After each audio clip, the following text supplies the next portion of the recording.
Magandang umaga po sa ating lahat, ay tanghali na pala. Ang inyong lingkod po ay si Alex E. Bulaton Jr., isa pong lisensyado ng masahe sa Department of Health.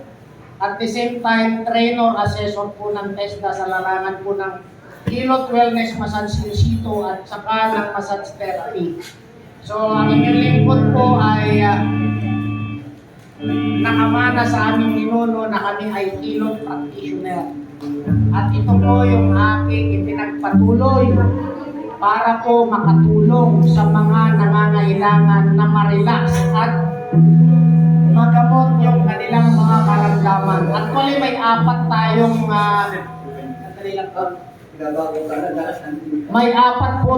na-treat kanina.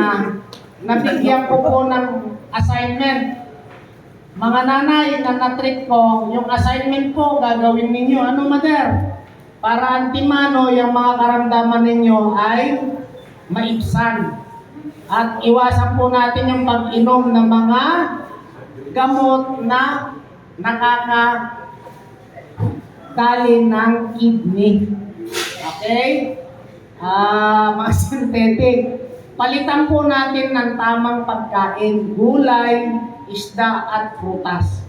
Okay? So sa larangan po ng masahe, pastor, ay malaking bagay sa individual para gumaan ang pakiramdam at magampanan ang mga gawain nila sa pang-araw-araw na maging healthy sila para antimano ay productive sila sa kanilang hanay ng iba't ibang mga trabaho. So nandito po ang inyong lingkod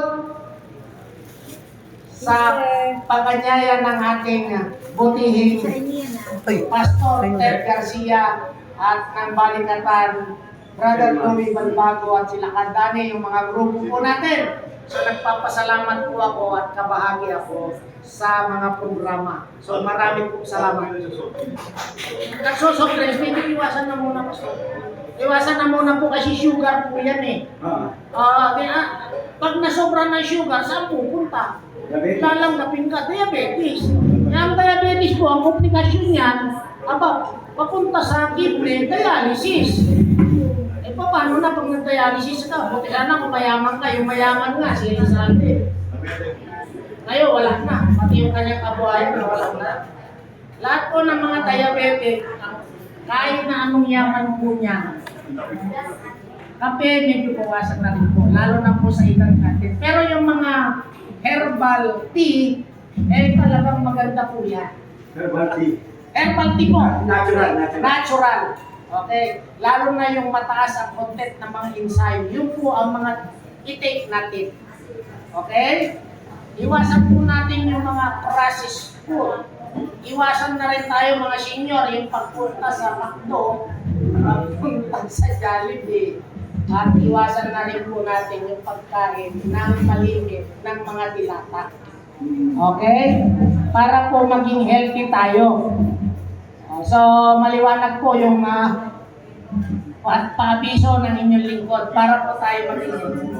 Ay, sige po, Mas. Pwede ko ba kayo dito every Sunday after the service? Magbibigay ng support ng church.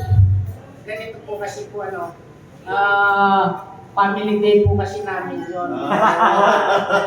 Also, talagang hindi ko po mahihindihan si Pastor at saka ang aking kapatid. Actually, may meeting ako sa barangay kanina. Medyo tinapos ko ng madali para makaabot ako. Pero oras po na libre ako ay bukas po ang aking kalooban na ako'y pupunta po dito. Maraming salamat po sa inyo. Pagpalain po kayo ng Diyos. Maging kay Body